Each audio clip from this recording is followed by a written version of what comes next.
Good morning and what's up mga kabigas. Si Eboy Palaboy na naman to. Medyo matagal tayong hindi nag-vlog as nakita nyo naman sa ating caption, sa ating thumbnail na bakit ako tumigil mag-vlog. Kaya panoorin nyo yung video na to kung gusto nyo malaman at tutuloy pa ba tayo. Tara.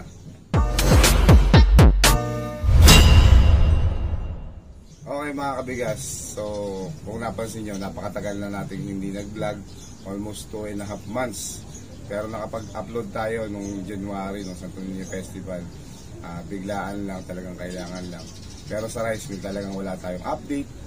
Hindi tayo pag-monitor ng presyo ng bigas at ng palay. Dahil sa mga personal reasons ko po, mga kabigas.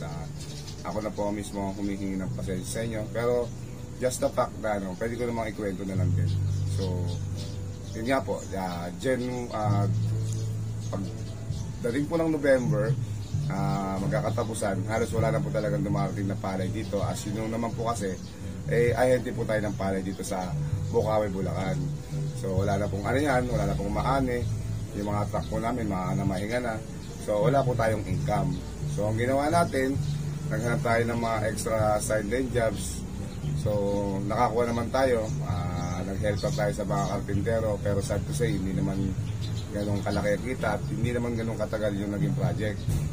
So yun, medyo siyempre may pamilya tayo, may mga binabayaran tayo, nandiyan na yung tubig, kuryente, tsaka yung motor natin na inuhulugan natin ay halos mabatak na rin. So hindi ko na rin malaman kung saan kukuha ng kapupunan. Siyempre yung mga pamilya tayo, yung anak natin, doon medyo natutulog ang puso ko. So yun, halos nagkaroon tayo ng depression tsaka ng anxiety.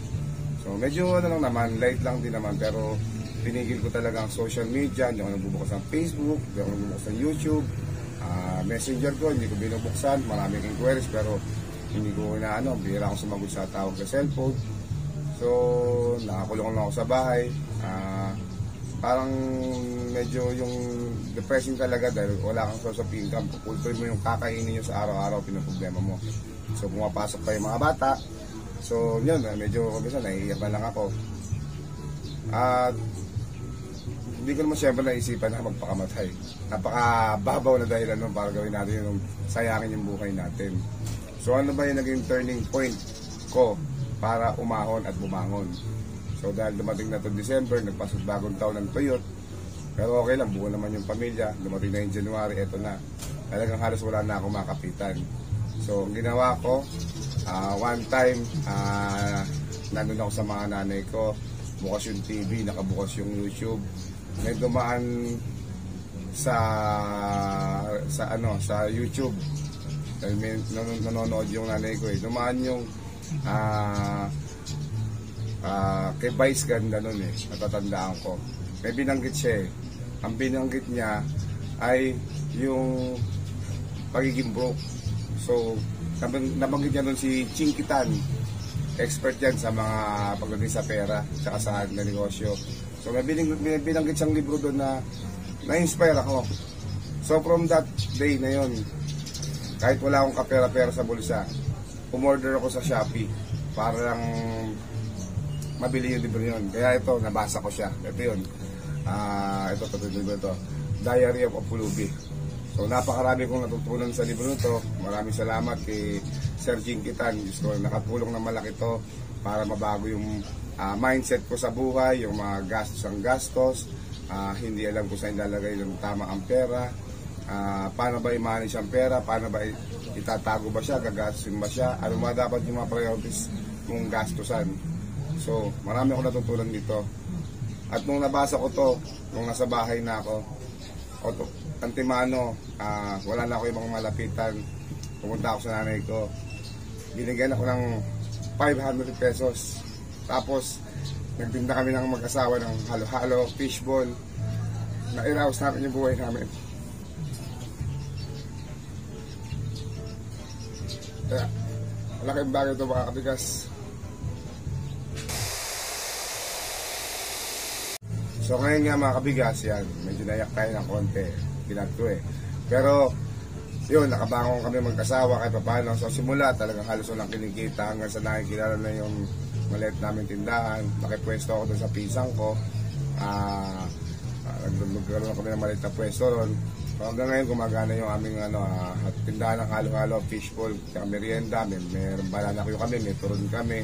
So yun, after nun, nag-usap kami ng pisang ko dahil may inupahan niya ngayon pwesto na yun, medyo malaki.